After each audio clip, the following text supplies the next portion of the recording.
Bukan sekadar seremonial, pelantikan oleh Sunan Giri adalah tanda turunnya wahyu ke Prabon. Tanpa sentuhan tangan beliau, seorang raja hanyalah penguasa tanpa karisma. Apa ilmu rahasia yang dimiliki Kanjeng Sunan hingga titahnya menjadi hukum tertinggi?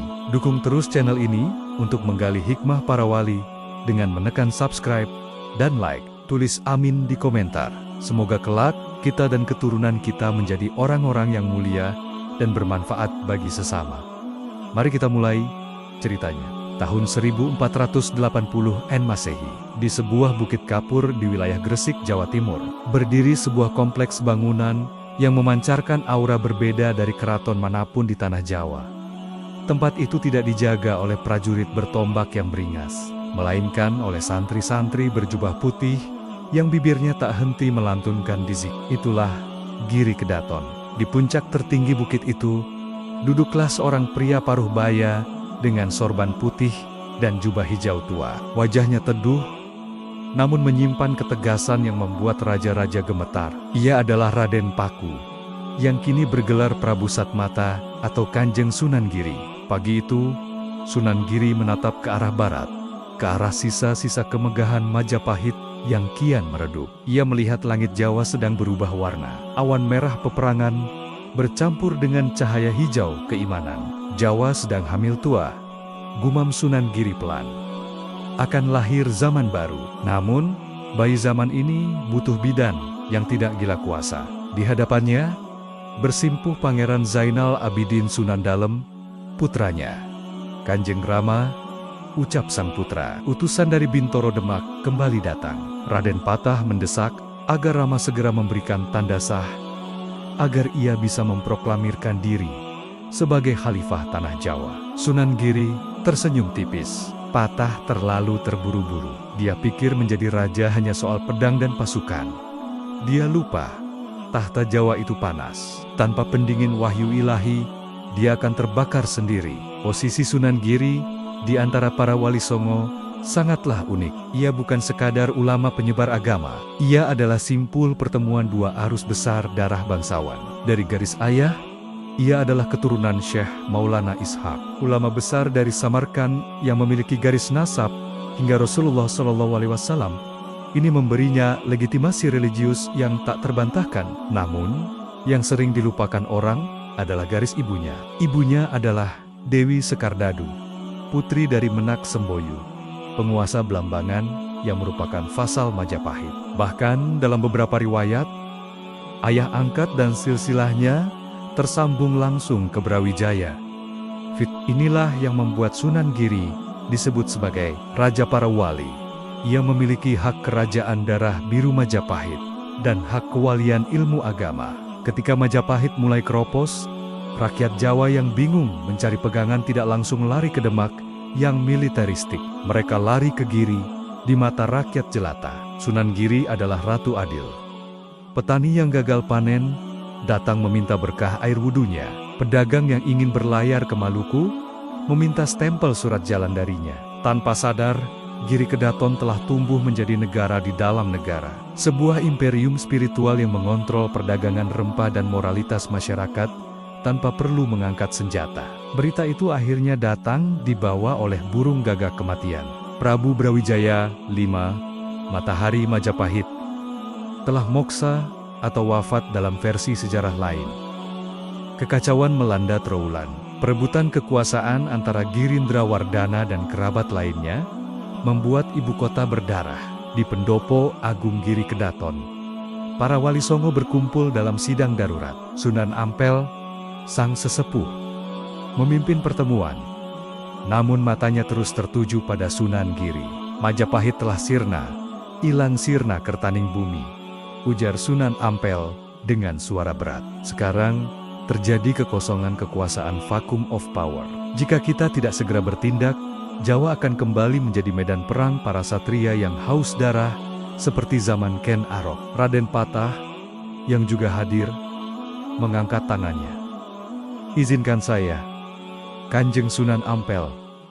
Demak sudah siap, pasukan kami kuat, kami bisa masuk ke Trowulan, membersihkan para pemberontak, dan menegakkan syariat Islam di sana. Sunan Giri mengangkat tangannya, menghentikan antusiasme Raden Patah. Tidak semudah itu, Adimas Patah.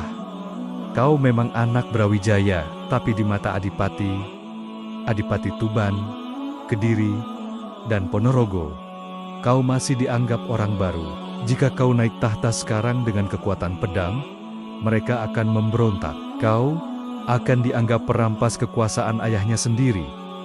Lalu apa yang harus kita lakukan, Kanjeng Giri? Tanya Raden Patah. Menahan gejolak hatinya, Sunan Giri bangkit dari duduknya. Harismanya memenuhi ruangan, membuat para santri dan wali lain menunduk hormat. Menurut hukum tata negara Jawa kuno, suara Sunan Giri menggema. Ketika sebuah kerajaan besar runtuh dan belum ada pengganti yang sah, maka wahyu kerajaan itu akan kembali ke titik nol. Ia akan mencari wadah yang paling suci. Sunan Ampel mengangguk setuju. Ia tahu kemana arah pembicaraan ini. Maka, lanjut Sunan Giri, untuk mencegah pertumpahan darah dan memberi legitimasi pada Demak, sayalah yang akan memegang kekuasaan tanah Jawa terlebih dahulu. Ruangan menjadi hening. Ini adalah keputusan berani. Sunan Giri menobatkan dirinya sebagai pelaksana tugas Raja Jawa. Selama 40 hari, tegas Sunan Giri, aku akan memangku jabatan sebagai Raja Jawa secara spiritual dan politik. Bukan untuk diriku, tapi untuk mencuci aura kekuasaan Majapahit yang kotor oleh intrik. Menyucikannya dengan dizikir, baru kemudian akan kuserahkan kepadamu, Raden Patah. Ini adalah strategi jenius. Dengan Sunan Giri yang dihormati kawan maupun lawan memegang kekuasaan transisi, para adipati Hindu yang setia pada Majapahit tidak akan berani menyerang Demak. Mereka segan pada Giri. Ini adalah proses islamisasi institusi keraton secara halus. Maka, dimulailah periode 40 hari yang legendaris itu. Sunan Giri, sang ulama, duduk di atas dampar kencana singgasana imajiner kekuasaan Jawa. Namun, ia tidak memerintah dari istana megah. Ia tetap di Giri Kedaton. Ia mengubah tata cara pemerintahan. Jika raja-raja dulu meminta upeti berupa emas dan wanita, Sunan Giri meminta upeti berupa ketaatan, ibadah, dan kejujuran berdagang. Ia menyusun undang-undang baru yang disebut Dakonan. Ia mengatur tata krama, mengatur sistem pasar, hingga menciptakan permainan anak-anak seperti jelungan dan cublak-cublak suweng yang berisi filosofi kepemimpinan, bahwa pemimpin tidak boleh rakus. Selama 40 hari itu, aura Giri Kedaton bersinar terang. Orang-orang menyebutnya zaman keemasan rohani. Para bupati pesisir utara tunduk patuh. Bahkan pedagang asing dari Tiongkok dan Arab mengakui otoritas pelabuhan Gresik di bawah Panji Sunan Giri. Raden Patah yang menunggu di Demak belajar banyak hal.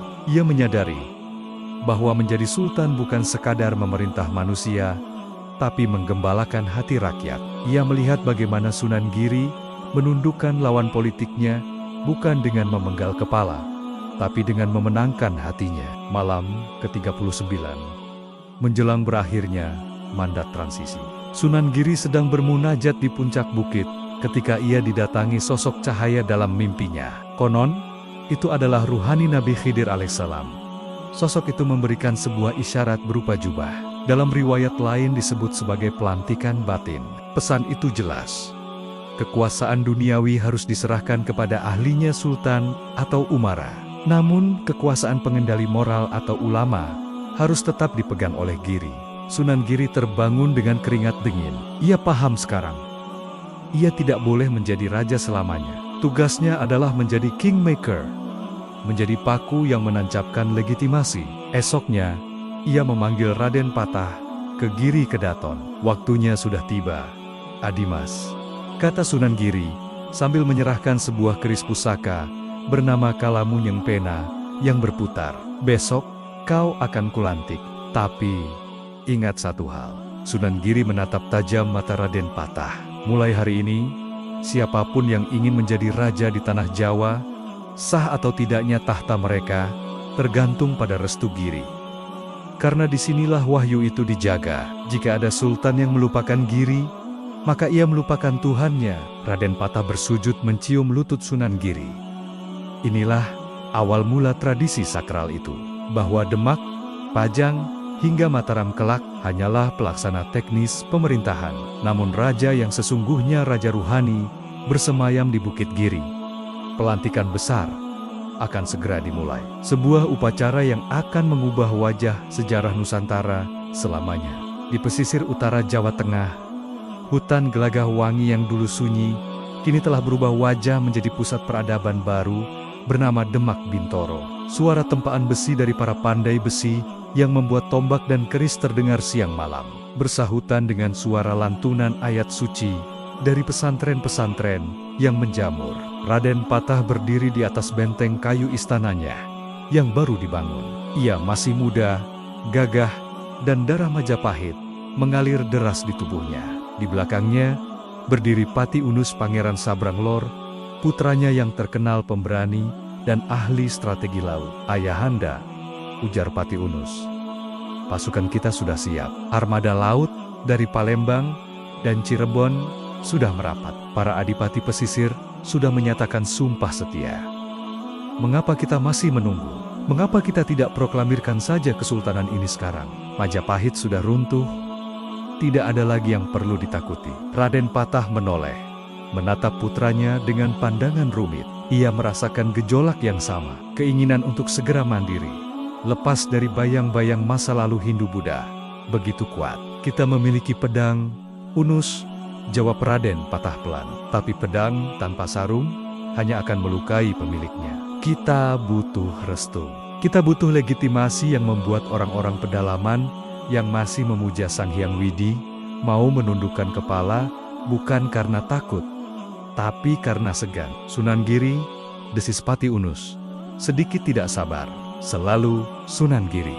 Apakah Demak tidak cukup kuat berdiri di atas kaki sendiri, meski diwarnai keraguan dari para panglima perangnya?" Raden Patah tetap memegang teguh unggah-ungguh tata krama murid kepada guru. Ia memutuskan untuk berangkat ke Giri Kedaton. Namun, kali ini ia tidak datang sendirian seperti santri biasa. Ia membawa rombongan besar, gajah-gajah tunggangan berhias emas, ratusan pengawal bersenjata lengkap, dan peti-peti berisi upeti hasil bumi. Ini adalah sowan kunjungan menghadap politis. Raden Patah ingin menunjukkan kepada Kanjeng Sunan Giri bahwa Demak bukan lagi padepokan kecil, melainkan embrio kekaisaran. Rombongan itu tiba di kaki Bukit Giri. Sesuai aturan yang ditetapkan Sunan Giri, pasukan bersenjata dilarang naik ke area Kedaton pusat pemerintahan pesantren. Mereka harus menunggu di bawah. Raden Patah harus mendaki ratusan anak tangga batu sendirian, tanpa pengawal, tanpa senjata. Napasnya mulai tersengal ketika sampai di gerbang utama. Ini adalah simbolisasi yang dibuat Sunan Giri. Setinggi apapun jabatanmu di dunia, kau harus mendaki dan menunduk saat mencari ilmu dan kebenaran. Di puncak tangga, suasana hening menyambutnya. Tidak ada kemewahan, hanya angin bukit yang sejuk dan suara para santri mendaras kitab kuning. Kontras sekali dengan hiruk-pikuk Demak yang militeristik. Sunan Giri menyambut Raden Patah di pendopo cungkup. Sang raja para wali itu sedang duduk santai, membersihkan sebuah keris tua dengan minyak wangi. "Selamat datang calon sultan," sapa Sunan Giri tanpa menoleh, namun suaranya berwibawa. Raden Patah segera bersimpuh dan mencium tangan gurunya. "Mohon ampun, Kanjeng Sunan. Hamba datang membawa amanat rakyat Demak." Mereka gelisah. Mereka butuh pemimpin yang definitif. Sunan Giri meletakkan kerisnya. Ia menatap mata Raden Patah dalam-dalam. "Aku melihat pasukanmu di bawah, Patah. Gagah sekali. Gajah, kuda, meriam. Kau datang untuk meminta restu atau untuk pamer kekuatan?" Raden Patah tertunduk malu. "Hamba hanya ingin menunjukkan kesiapan Demak untuk melindungi agama, Kanjeng. Agama dilindungi oleh Allah, Patah, bukan oleh meriam," tegur Sunan Giri lembut namun menohok. "Katakan padaku, jika besok kau kulantik menjadi sultan, apa yang akan kau lakukan pada sisa-sisa kerabatmu di Majapahit yang belum masuk Islam?" "Hamba akan memerangi mereka jika mereka menolak tunduk," jawab Raden Patah tegas. "Hamba akan menegakkan tauhid." "Salah," potong Sunan Giri. Suaranya meninggi sedikit. "Itulah sebabnya aku menahan pelantikanmu. Di hatimu masih ada api dendam. Kau ingin menaklukkan Majapahit. bukan semata karena Allah, tapi karena ingin membuktikan bahwa anak buangan ini bisa lebih hebat dari bapaknya Brawijaya V. Raden Patah terdiam. Kata-kata itu menembus jantungnya. Sunan Giri memang memiliki kasyaf mata batin yang tajam. Dengarkan aku, Ngeger. Nada bicara Sunan Giri melembut. Tanah Jawa ini unik. Rakyatnya tidak bisa dipimpin dengan pedang saja. Mereka butuh sosok Ratu Panatek Panategama, raja yang menjadi penata agama sekaligus pengayom budaya. Sunan Giri berdiri, berjalan ke tepi pendopo, melihat hamparan laut Gresik. Jika kau naik tahta dengan darah, maka sejarah Demak akan berakhir dengan darah pula. Kau harus menjadi air. Islam harus masuk ke sela-sela budaya Jawa, seperti air yang mengisi gelas, mengikuti bentuknya, namun tetap suci mensucikan. Apa syaratnya agar Kanjeng merestui hamba? Tanya Raden Patah putus asa. Kau harus menerima konsep Dwi Tunggal. Jawab Sunan Giri. Kau, sebagai sultan, memegang kekuasaan eksekutif dan militer. Tapi, segala keputusan yang menyangkut hukum agama, perang besar, dan keadilan sosial harus melalui persetujuan Dewan Wali Songo yang dipimpin oleh Giri. Giri adalah mahkamah agungnya, Demak adalah pelaksananya. Tanpa stempel Giri, titah sultan tidak berlaku mutlak bagi umat. Ini adalah tawaran pembagian kekuasaan yang berat bagi seorang raja absolut. Namun, Raden Patah sadar, tanpa dukungan jaringan Wali Songo yang mengakar di masyarakat, Demak akan rapuh. Hamba menerima syarat itu, Kanjeng Sunan, jawab Raden Patah mantap. Sebelum pelantikan dijadwalkan, Sunan Giri memerintahkan Raden Patah untuk tinggal di Giri Kedaton selama 7 hari 7 malam. Bukan sebagai tamu kehormatan, tapi sebagai santri biasa. Raden Patah disuruh menimba air untuk wudhu para santri. Ia disuruh menyapu halaman masjid. Ia disuruh makan nasi jagung dengan lauk ikan asin, sama seperti rakyat jelata. Pati Unus dan para pengawal di bawah bukit mulai gelisah. Raja kita diperlakukan seperti pembantu, gerutu seorang panglima. Diamlah, sergah Pati Unus. Ayahanda sedang ditempa. Besi yang bagus harus dibakar dan dipukul berkali-kali. Di hari terakhir, saat Raden Patah sedang mengisi padasan tempat air wudhu, Sunan Giri menghampirinya. Bagaimana rasanya? Patah, lelah. Kanjeng, punggung hamba sakit, jawab Raden Patah jujur. Itulah rasanya menjadi rakyat, kata Sunan Giri tersenyum. Ingat rasa sakit di punggungmu ini. Kelak jika kau duduk di singgasana empuk di Demak dan kau hendak membuat kebijakan yang menaikkan pajak, ingatlah rasa lelah menimba air ini. Jangan membebani rakyatmu melebihi kekuatan punggung mereka. Raden Patah menangis. Ia tersadar bahwa ambisinya selama ini terlalu liar. Ia butuh rem. Dan Sunan Giri adalah rem pakem yang dikirim Tuhan untuknya. Malam itu, setelah masa karantina selesai, Sunan Giri memanggil para Wali Songo lainnya. Sunan Bonang, Sunan Kalijaga, Sunan Derajat, dan Sunan Kudus mulai berdatangan ke Giri Kedaton. Kehadiran mereka bukan fisik semata, namun membawa aura spiritual masing-masing daerah. Di tengah pertemuan para wali itu, Sunan Giri mengeluarkan sebuah jubah pusaka yang konon warisan turun-temurun dari para guru sufi di Pasai. Besok adalah hari Jumat Legi. Sabda Sunan Giri, Raden Patah telah lulus ujian hati. Ambisinya telah ia tundukkan di bawah kakinya sendiri. Sekarang, ia layak memimpin umat. Sunan Giri menunjuk ke langit. Sebuah bintang terang bersinar tepat di atas lokasi calon Masjid Agung Demak. Cahaya Majapahit telah padam. Cahaya Bintoro telah terbit. Tapi ingatlah kata-kataku ini. Wajah Sunan Giri berubah sangat serius, menatap semua yang hadir. Siapapun yang dilantik oleh Giri, ia memikul beban ganda.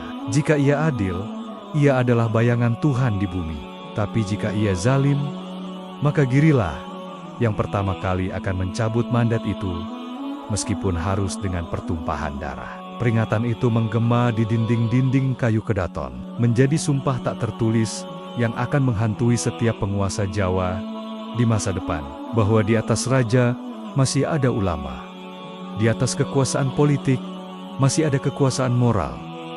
Raden Patah menunduk dalam. Ia siap. Besok, sejarah akan mencatat pelantikan Sultan Islam pertama di Tanah Jawa.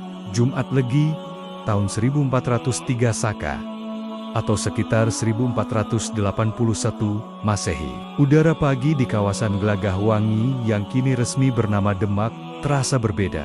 Kabut tipis menyelimuti atap-atap rumah penduduk, namun kesibukan sudah terasa sejak sebelum azan subuh berkumandang. Hari ini bukan hari biasa. Hari ini adalah hari di mana sejarah baru Tanah Jawa akan ditulis dengan tinta emas. Di alun-alun depan Masjid Agung Demak, ribuan orang telah berkumpul. Mereka datang dari berbagai penjuru.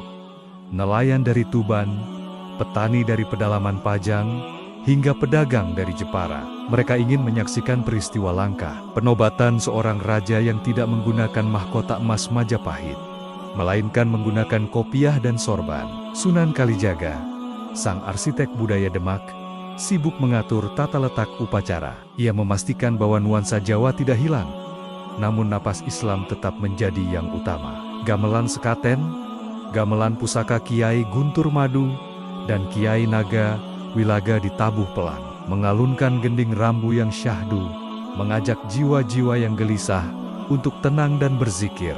Di dalam kesatrian tempat persiapan, Raden Patah duduk bersila.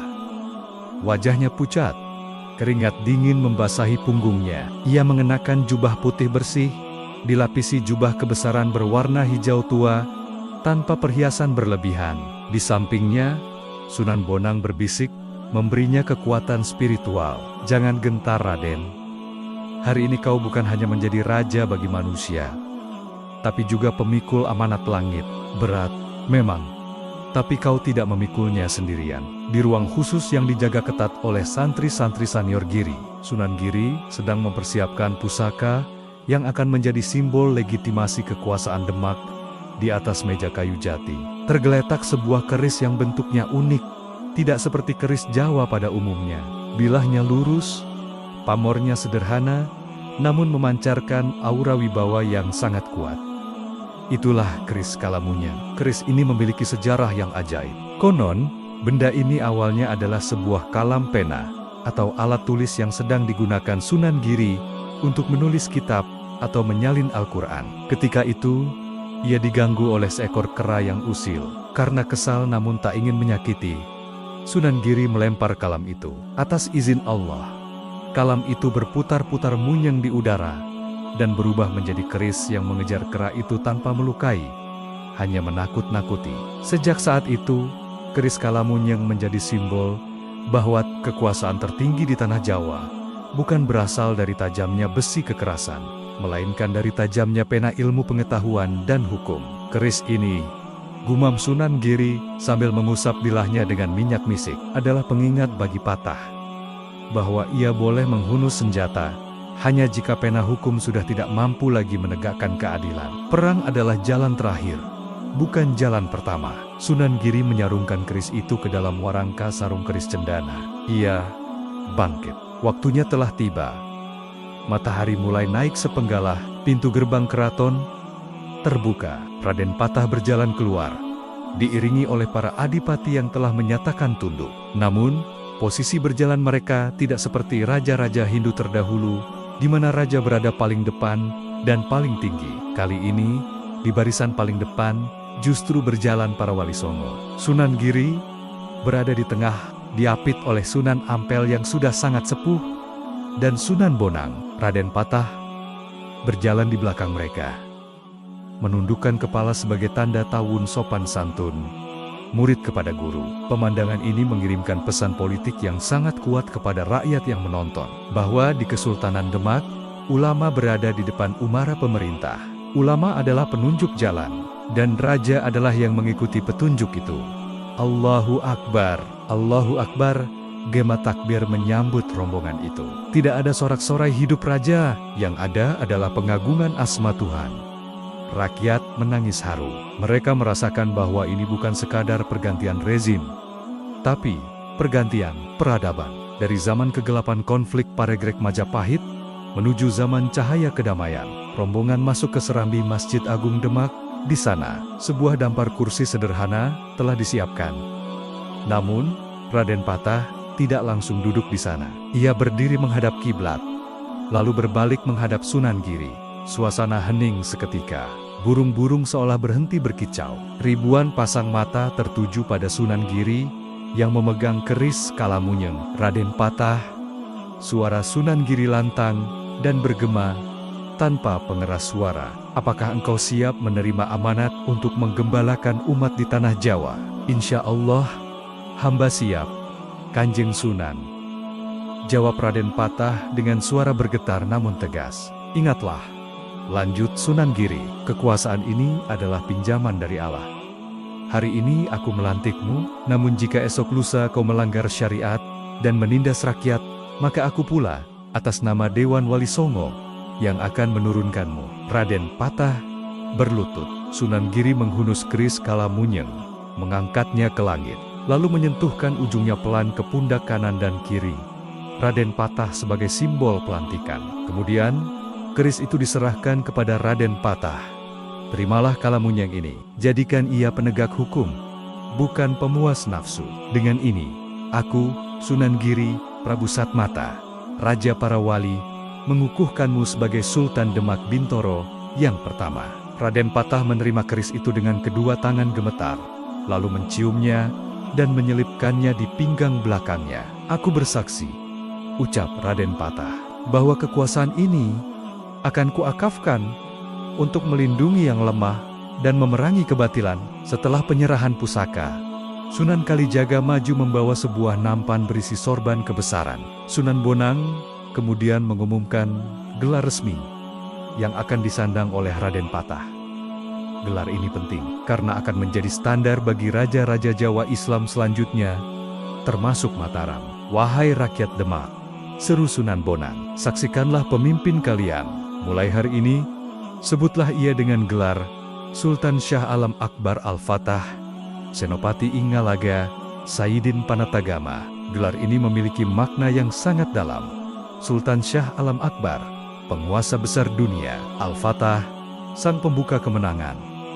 Senopati Ingalaga, panglima tertinggi di medan perang. Sayyidin Panatagama, pemimpin yang bertugas menata urusan agama. Dengan gelar ini, dualisme kepemimpinan Jawa disatukan.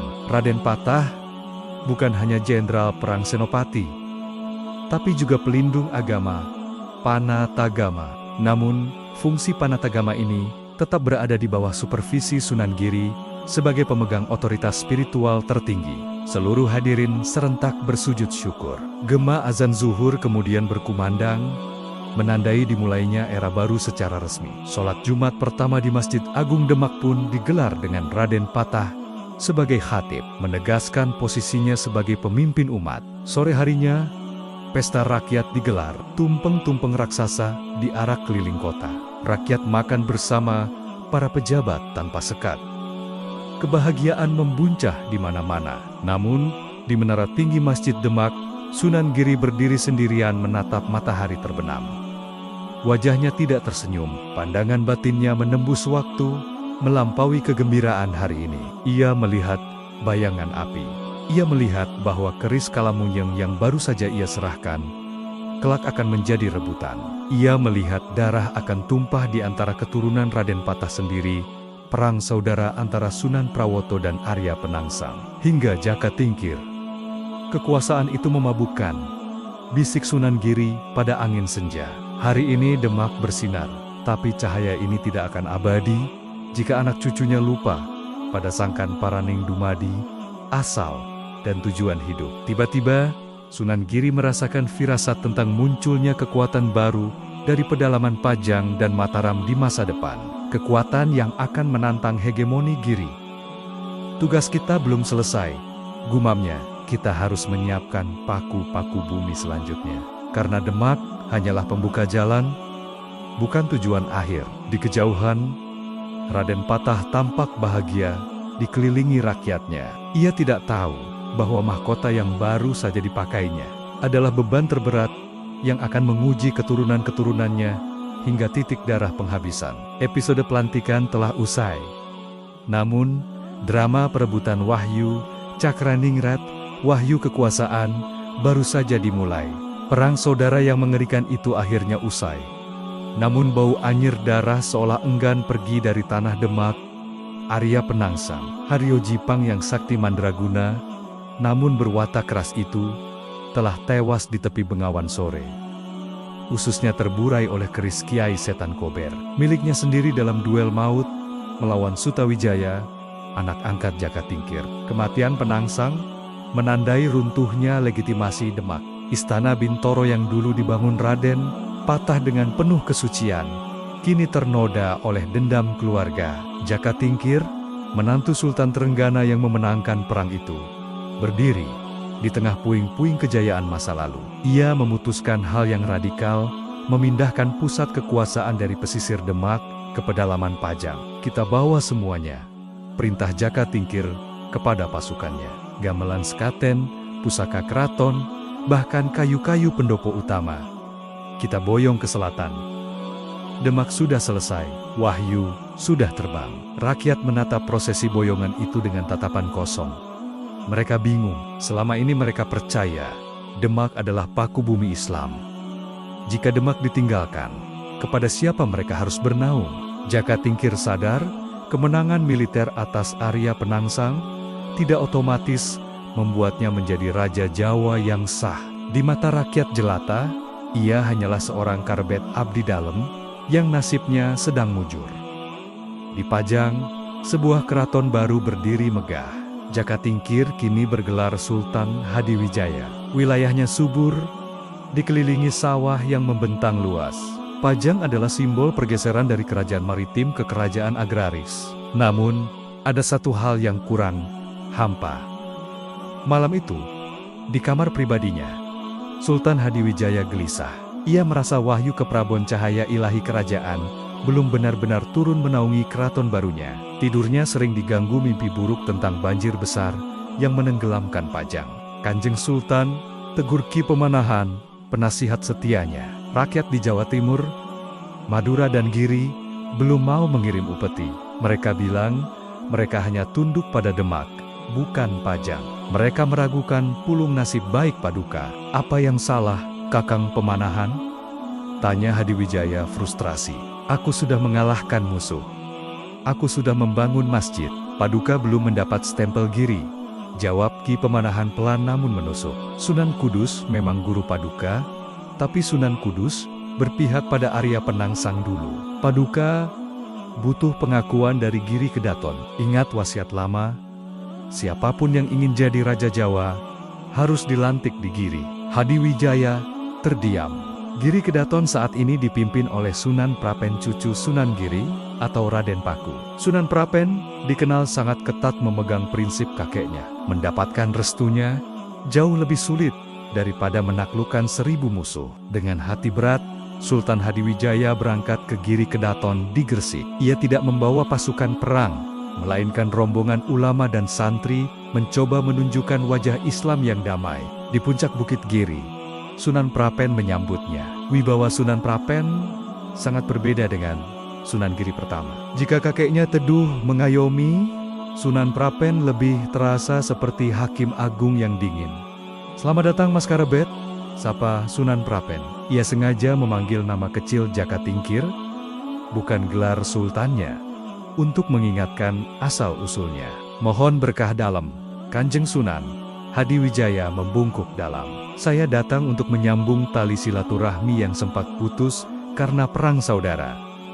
Silaturahmi atau legitimasi? Tembak Sunan Prapen langsung. Aku dengar kau sudah memindahkan dampar kencana Demak ke Pajang tanpa izin Dewan Wali. Demak sudah banjir darah. Kanjeng, tanahnya panas, bela Hadiwijaya. Dan kau pikir Pajang tanah yang dingin? Sunan Prapen menatap tajam. Pajang didirikan di atas reruntuhan persaudaraan. Kau naik tahta dengan melangkahi mayat saudaramu sendiri, Arya Penangsang. Wahyu apa yang kau harapkan turun di tanah sengketa? Suasana menegang. Hadiwijaya berkeringat dingin. Ia penguasa militer terkuat di Jawa saat itu. Tapi di hadapan ketua Dewan Wali, ia merasa kerdil. Hadiwijaya bersimpuh, memohon dengan sangat, jika Kanjeng menolak melantik saya, maka Jawa akan pecah belah. Para adipati akan membuat kerajaan sendiri-sendiri. Perang akan terus terjadi. Apakah itu yang Kanjeng inginkan? Sunan Prapen menghela napas panjang. Argumen itu benar, demi kemaslahatan umat maslahah mursalah. Kekosongan kekuasaan harus diisi. Namun, mata batin Sunan Prapen melihat sesuatu yang gelap di masa depan Pajang. Baiklah, kata Sunan Prapen akhirnya, aku akan melantikmu. Aku akan mengakui Pajang sebagai penerus sah Demak Bintoro. Wajah Hadiwijaya berbinar, tapi Sunan Prapen mengangkat telunjuknya. Ketahuilah satu hal, Hadiwijaya, wahyu kerajaan ini hanya mampir di Pajang. Seperti orang yang singgah minum mampir ngombe. Pajang tidak akan berumur panjang. Maksud Kanjeng, akan muncul sebuah kekuatan baru dari hutan di sebelah barat Pajang. Kekuatan yang lahir dari kesedihan dan laku prihatin yang lebih dalam darimu. Merekalah yang kelak akan mewarisi tanah Jawa sesungguhnya, bukan keturunanmu. Hadiwijaya tersentak, hatinya bergetar hebat. Ia teringat pada Alas Mentau, hutan lebat yang baru saja ia hadiahkan kepada Ki Pemanahan dan anaknya, Sutawijaya, sebagai upah membunuh Arya Penangsang. Mungkinkah anak angkatnya sendiri yang akan menjadi ancaman? Upacara pelantikan digelar di Giri Kedaton dengan sederhana, namun sakral. Para bupati dari Bangwetan, Jawa Timur diundang untuk menyaksikan. Kehadiran mereka adalah tanda tunduknya wilayah timur kepada Pajang, semata-mata karena titah Sunan Prapen. Saat momen puncak pelantikan, terjadi hal ganjil yang disadari oleh para sesepuh. Sunan Prapen meletakkan tangannya di atas kepala Sultan Hadiwijaya dan membacakan doa bayat. Namun, Sunan Prapen tidak menyerahkan keris Kalamunyeng atau pusaka utama Giri lainnya kepada Hadiwijaya. Keris simbol legitimasi mutlak itu tetap tersimpan di dalam gedong pusaka Giri. Kenapa Kanjeng tidak memberikannya? Bisik seorang santri senior kepada temannya. Karena Sunan tahu, jawab temannya lirih. Sultan ini hanya penjaga transisi, dia tidak memegang mandat penuh dari langit. Dia hanya jembatan. Hadiwijaya menyadari hal itu, namun ia tidak berani protes. Baginya, restu lisan dan pengakuan politik dari Giri sudah cukup untuk meredam pemberontakan. Ia pulang ke Pajang dengan gelar Sultan yang sah, namun dengan hati yang was-was akan ramalan Sunan Prapen. Kembali di Pajang, Sultan Hadiwijaya mencoba memerintah dengan bijaksana. Ia mengasuh Sutawijaya, anak Ki Pemanahan, dengan penuh kasih sayang layaknya anak kandung. Ia berharap kasih sayang bisa mengubah takdir. Ia berharap jika ia baik pada Sutawijaya, ramalan Sunan Prapen tidak akan terbukti. Namun, takdir memiliki jalannya sendiri.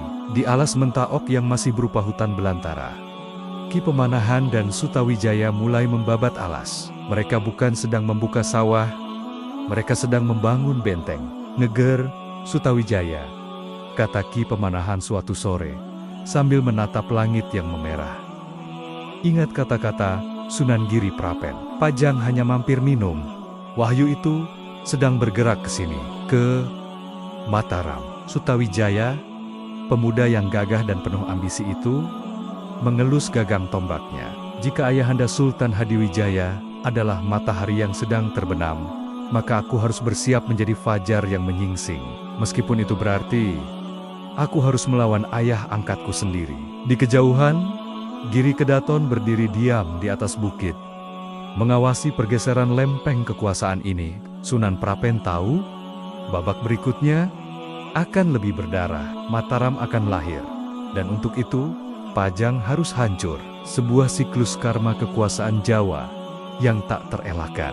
Sultan Hadiwijaya duduk di singgasananya di Pajang, merasakan dingin yang menusuk tulang. Bayangan hutan Mentau kian memanjang, siap menelan istananya. Hutan Mentau yang dulu angker dan liar, kini telah sirna. Di atas tanahnya, berdiri tegak tembok-tembok bata merah yang kokoh, mengelilingi sebuah keraton baru yang dinamakan Mataram. Di tengah malam yang hening, seorang pria bertubuh kekar dengan dada bidang, duduk bersila di atas watu gilang batu datar tempat meditasi. Cahaya bulan memantul di kulitnya yang tembaga. Ia adalah Danang Sutawijaya. Langit di atas kota gede tiba-tiba terbelah oleh sebuah cahaya biru yang melesat jatuh tepat ke arah kepala Sutawijaya. Cahaya itu tidak membakar, melainkan meresap masuk memberi sensasi dingin yang menjalar ke seluruh tulang sumsum. Wahyu ke Prabon, desis Ki Juru Martani, paman sekaligus penasihat utamanya yang mengawasi dari kejauhan. Pajang benar-benar sudah habis. Wahyu itu kini menetap di raga anak ini. Sutawijaya membuka matanya. Ada sorot ambisi yang menyala, namun juga beban yang berat. Ia tahu, kejatuhan bintang ini adalah tanda dimulainya era baru. Era di mana ia bukan lagi sekadar anak angkat Sultan Pajang, melainkan Panembahan Senopati, pendiri wangsa baru yang akan menguasai Jawa. Namun, ia sadar, memiliki wahyu saja tidak cukup jika dunia nyata belum mengakuinya. Konflik tak terelakkan itu akhirnya meletus. Sultan Hadiwijaya Jakatingkir, ayah angkat yang dulu mengasihinya, datang membawa pasukan Pajang untuk memadamkan pemberontakan anak angkatnya. Namun, alam berpihak pada Mataram. Gunung Merapi meletus, memuntahkan abu dan lahar yang memukul mundur pasukan Pajang di Sungai Opak. Hadiwijaya wafat tak lama kemudian karena sakit hati dan kelelahan, jatuh dari gajah tunggangannya. Kematiannya menandai runtuhnya Pajang. Kini, Sutawijaya adalah penguasa tunggal secara de facto. Ia memiliki pasukan yang kuat. Ia memiliki dukungan gaib dari Ratu Kidul di Laut Selatan. Dan ia memiliki kekayaan hasil bumi Mataram. Namun, ada satu duri dalam daging yang membuatnya tidak bisa tidur nyenyak. Adipati. Adipati di Bangwetan, Jawa Timur, Surabaya. Madiun, Ponorogo, Pasuruan menolak tunduk padanya. Siapa itu? Sutawijaya. Cibir, Adipati Surabaya. Dia hanya anak petani dari Mentau. Dia tidak punya darah biru Majapahit. Kami hanya tunduk pada raja yang direstui oleh Sunan Giri. Kalimat itu sampai ke telinga Senopati. Darahnya mendidih. Ternyata, kesaktiannya membelah ombak Laut Selatan belum cukup untuk menaklukkan hati orang-orang timur. Bayang-bayang Giri Kedaton kembali menghantui. Di Gresik, Sunan Giri Prapen cucu Sunan Giri duduk tenang di singgasananya. Meskipun tidak memiliki pasukan militer sebesar Mataram, pengaruh Sunan Prapen melintasi batas negara. Para adipati Jawa Timur membentuk koalisinya sendiri di bawah Panji Giri. Mereka menyebut Giri sebagai Vatikannya Jawa Pusat, legitimasi yang tak tersentuh. Kanjeng Sunan, lapor seorang Telik Sandi, Sutawijaya telah memproklamirkan diri sebagai Raja Mataram. Ia menuntut semua adipati mengirim upeti ke kota gede. Sunan Prapen mengelus jenggot putihnya.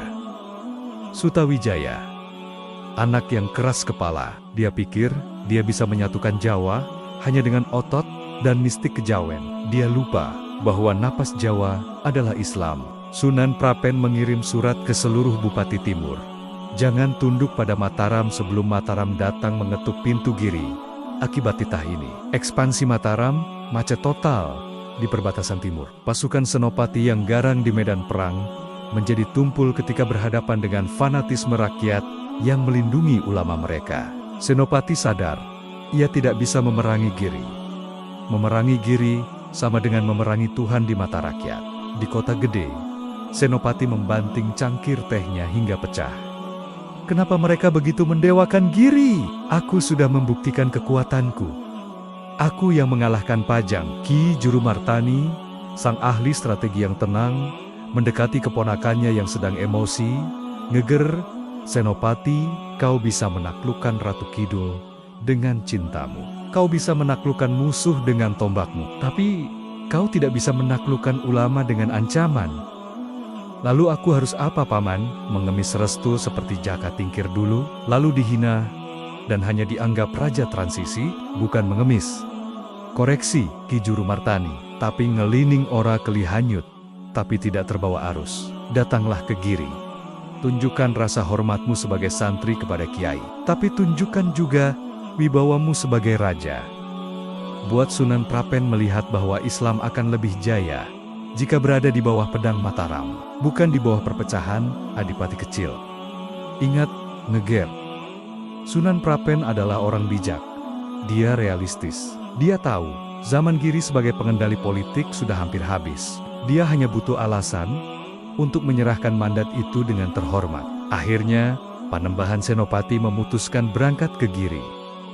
Ia tidak membawa pasukan perang, tapi ia membawa aura kemegahan. Ia mengenakan pakaian kebesaran Mataram yang baru, memadukan gaya Islam dan Jawa dengan motif parang rusak yang ia ciptakan sendiri, simbol satria yang pantang menyerah.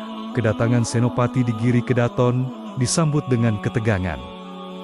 Para santri berbaris siaga, khawatir Mataram akan menyerang. Namun, Senopati turun dari kudanya jauh di bawah bukit, lalu berjalan kaki mendaki tangga seperti peziarah biasa. Saat ia tiba di hadapan Sunan Prapen, terjadi benturan aura yang dahsyat. Sunan Prapen, sang pemegang wahyu lama, Panembahan Senopati, sang pemegang wahyu baru. Sunan Prapen menatap mata Senopati.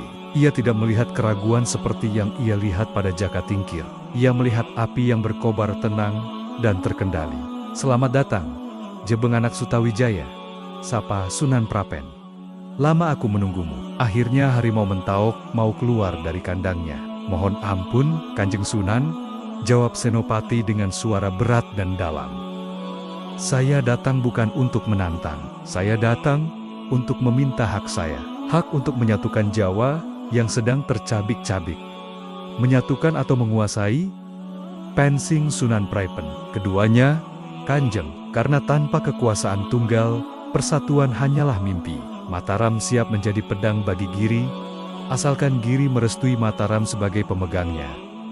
Sunan Prapen terdiam lama. Ia melakukan istikharah sejenak. Dalam pandangan batinnya, ia melihat bahwa memang sudah takdirnya kekuasaan politik bergeser penuh ke Mataram. Giri tidak mungkin selamanya menjadi raja di atas raja. Zaman berubah. "Baiklah," kata Sunan Prapen. Suaranya terdengar pasrah namun agung. "Aku akui kedaulatanmu. Aku akan perintahkan Adipati Surabaya dan seluruh Bangwetan untuk tunduk padamu." Senopati hendak bersujud syukur, tapi Sunan Prapen menahannya. "Tapi dengarkan nubuatku ramalan ini, Senopati. Mataram akan menjadi kerajaan terbesar yang pernah ada di Jawa sejak Majapahit. Kekuasaanmu akan meliputi gunung dan laut." Wajah Sunan Prapen berubah mendung. "Namun ketahuilah, keturunanmu kelak tidak akan sekuat dirimu dalam memegang agama. Hubungan mesra antara ulama Giri dan Umara Mataram ini tidak akan selamanya harmonis. Akan datang masa di mana cucu cicitmu akan merasa Giri adalah duri, dan mereka akan berusaha mencabutnya. Saat itu terjadi," lanjut Sunan Prapen lirih, "Mataram akan mulai kehilangan cahayanya, dan Jawa akan jatuh ke tangan bangsa asing yang berkulit pucat." Senopati tertegun. Ia berjanji dalam hati akan menjaga hubungan baik dengan para ulama. "Hamba bersumpah akan menjaga amanat ini, Kanjeng." Sunan Prapen kemudian melantik Panembahan Senopati secara resmi. Ini adalah momen bersejarah. Pelantikan terakhir yang dilakukan dengan penuh kerelaan oleh Giri. Setelah ini, Giri mengakui supremasi Mataram dan secara perlahan mundur dari panggung politik untuk kembali menjadi pusat pendidikan murni. Wahyu telah berpindah sempurna. Mataram kini menjadi raksasa yang sah secara politik dan spiritual. Namun, benih konflik yang diramalkan Sunan Prapen tentang cucu yang akan membenci Giri mulai tertanam tanpa disadari. Tahun 1670-an, langit Mataram yang dulu cerah di bawah Sultan Agung, kini tertutup awan hitam kelam. Tahta kini diduduki oleh Amangkurat I, raja yang wataknya jauh berbeda dari leluhurnya. Ia paranoid, kejam, dan haus kekuasaan mutlak. Ia memindahkan keraton ke Plarit dan memerintah dengan tangan besi. Bagi Amangkurat I, tidak boleh ada matahari kembar di Jawa. Ia tidak bisa menerima fakta bahwa rakyatnya lebih hormat kepada Sunan Giri di Gresik daripada kepada Raja Mataram sendiri. "Giri itu duri," geram Amangkurat I di hadapan para punggawanya. "Setiap aku membuat kebijakan, rakyat bertanya, apa kata Giri? Apakah Giri setuju? Ini penghinaan. Aku adalah raja, wakil Tuhan di tanah ini. Mengapa aku harus tunduk pada imam masjid di atas bukit itu?" Amangkurat I membenci tradisi leluhurnya. Ia membenci fakta bahwa ayah dan kakeknya harus mengemis restu ke Giri. Ia ingin memutus rantai itu. Ia mulai melarang rakyat mengirim upeti ke Giri. Ia menutup akses perdagangan ke Gresik. Perang dingin pun dimulai. Giri Kedaton, yang saat itu dipimpin oleh Sunan Giri kelima, Pangeran Giri, merespons dengan fatwa yang membuat telinga Amangkurat I panas. Raja yang zalim tidak wajib ditaati. Fatwa itu menjadi bensin yang membakar pemberontakan Trunojoyo yang kelak menghancurkan keraton Plerit. Amangkurat I meninggal dalam pelarian, mewariskan dendam kesumat itu kepada putranya. Amangkurat II Keraton Mataram hancur lebur akibat pemberontakan. Dan Amangkurat II kini menjadi raja tanpa istana. Dalam keputusasaan untuk merebut kembali kekuasaannya, ia melakukan dosa sejarah yang paling fatal, bersekutu dengan Vocht Company Belanda. Di atas kapal perang Belanda, Amangkurat II menjabat tangan Admiral Cornelis Pilman. Ia mengenakan pakaian ala Eropa, simbol bahwa ia telah menggadaikan harga diri Jawa demi tahta. Bantu aku menghancurkan Trunojoyo, kata Amangkurat II. Dan satu lagi, hancurkan Giri Kedaton. Spilman tersenyum licik. Bagi Vocht, Giri Kedaton juga musuh bebuyutan. Giri adalah pusat jaringan dagang Islam yang menghalangi monopoli rempah-rempah Vocht di Maluku. Giri adalah pausnya orang Islam Jawa yang selalu menyerukan jihad melawan orang kafir. Sepakat, Yang Mulia, jawab Spilman. Giri harus diratakan dengan tanah. Selama Giri masih berdiri, orang Jawa tidak akan pernah benar-benar tunduk pada Kompeni maupun Mataram. Maka terbentuklah koalisi mematikan itu, tentara Mataram yang ingin membalas dendam politik, dan tentara Vocht yang ingin memonopoli ekonomi. Target mereka satu, Bukit Giri. Berita tentang kedatangan armada gabungan Mataram, Vocht sampai ke telinga Sunan Girife. Suasana di Giri Kedaton begitu hening dan mencekam. Tidak ada persiapan militer yang megah. Mereka hanyalah kota santri, bukan benteng militer. Senjata mereka adalah keris pusaka dan doa, bukan meriam-meriam modern seperti milik Belanda. Kanjeng Sunan, lapor seorang santri senior dengan mata berkaca-kaca. Ribuan pasukan kompeni mendarat di pelabuhan Gresik. Pasukan Mataram mengepung dari darat. Kita terkepung. Sunan Giri kelima duduk bersila di mihrab masjid, memegang tasbih kayu cendana. Ia teringat ramalan buyutnya, Sunan Prapen, tentang zaman akhir Giri. Jangan takut, ucap Sunan Giri tenang. Hari ini kita tidak berperang untuk menang. Kita berperang untuk memberi kesaksian syahid. Biarkan sejarah mencatat bahwa ketika Mataram menjual dirinya pada asing, Giri tetap berdiri tegak menjaga kehormatan agama dan bangsa. Meski harus hancur, Sunan Giri memerintahkan santri-santri perempuan dan anak-anak untuk mengungsi lewat jalur rahasia. Yang tertinggal hanya kaum lelaki, para ulama, dan santri yang siap mati. Mereka mengenakan jubah putih, siap menjadikan kain kafan mereka sebagai seragam perang. April 1680, serangan itu dimulai. Dentuman meriam kapal Vocht mengguncang Bukit Kapur Gresik. Asap hitam membubung tinggi, menutupi langit pagi. Pasukan Mataram yang berada di garis depan sempat ragu. Kaki mereka gemetar. Itu tanah keramat, bisik seorang prajurit Mataram. Kalau kita menembak ke arah makam Sunan Giri, kita bisa kualat 7 turunan. Melihat keraguan itu, Kapten Jonker, pemimpin pasukan bayaran Vocht dari Ambon, berteriak, "Maju! Siapa yang mundur akan ditembak." Vocht mengambil alih komando. Peluru-peluru masket mulai mendesing. Pasukan santri Giri melakukan perlawanan heroik. Dengan bersenjatakan ketapel, tombak, dan keris, mereka menerjang barisan senapan api. Allahu Akbar! Teriakan takbir bersahutan dengan bunyi letusan mesiu.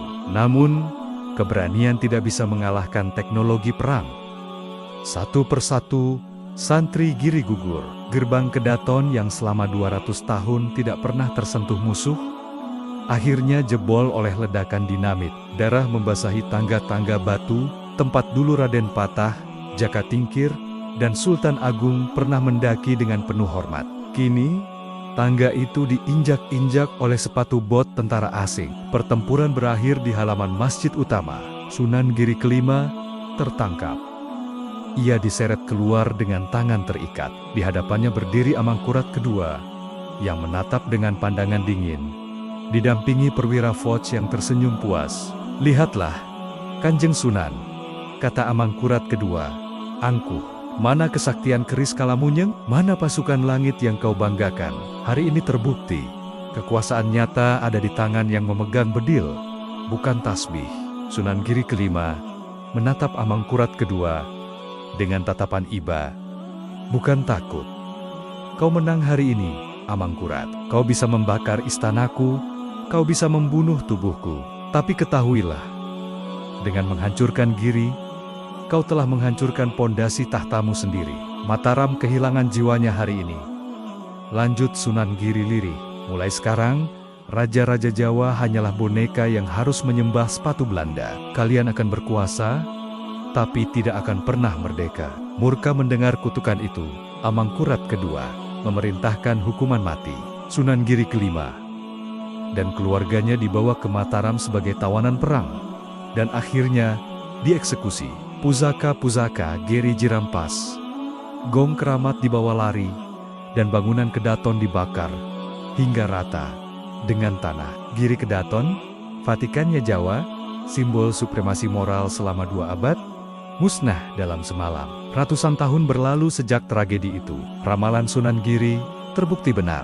Setelah Giri runtuh, kerajaan Mataram pecah belah menjadi Surakarta dan Yogyakarta karena politik adu domba Belanda. Raja-raja Jawa kehilangan kedaulatan politiknya, hanya menjadi simbol budaya di bawah ketiak Gubernur Jenderal Hindia Belanda. Amangkurat kedua meninggal dalam keadaan hina, dibenci rakyatnya sendiri, dan dikejar utang oleh Fok. Namanya dikenang sebagai raja yang menjual tanah air. Namun, lihatlah ke Bukit Giri sekarang. Meski istananya sudah hilang tak berbekas, makam Sunan Giri tidak pernah sepi. Ribuan peziarah datang setiap hari, dari rakyat jelata hingga presiden, dari pedagang hingga pejabat. Mereka datang menundukkan kepala, mendoakan sang raja para wali. Legitimasi itu ternyata tidak hilang. Ia hanya berpindah wujud. Jika dulu legitimasi Sunan Giri berbentuk surat pelantikan raja, kini legitimasi itu berbentuk restu moral. Hingga hari ini, di alam bawah sadar masyarakat Jawa, tertanam keyakinan kuat. Kekuasaan politik seperti Mataram bisa datang dan pergi, bisa korup dan hancur. Namun, kekuasaan moral kaum alim ulama, seperti Giri, adalah abadi. Pertanyaan mengapa semua Sultan Jawa harus dilantik Sunan Giri, akhirnya terjawab tuntas oleh sejarah. Bukan karena Sunan Giri gila hormat, tapi karena kekuasaan itu sifatnya panas dan merusak. Ia butuh pendingin berupa agama dan moralitas. Ketika pendingin itu dihancurkan oleh Amangkurat, maka kekuasaan di Jawa terbakar hangus, menyisakan debu penjajahan yang panjang. Di puncak Bukit Gresik, angin sore berhembus pelan, seolah membisikkan pesan abadi Raden Paku. Negeri ini akan selamat selama Umara pemimpin mau duduk bersimpuh mendengarkan ulama. Jika mereka berdiri sombong dan menantang, tunggulah kehancurannya.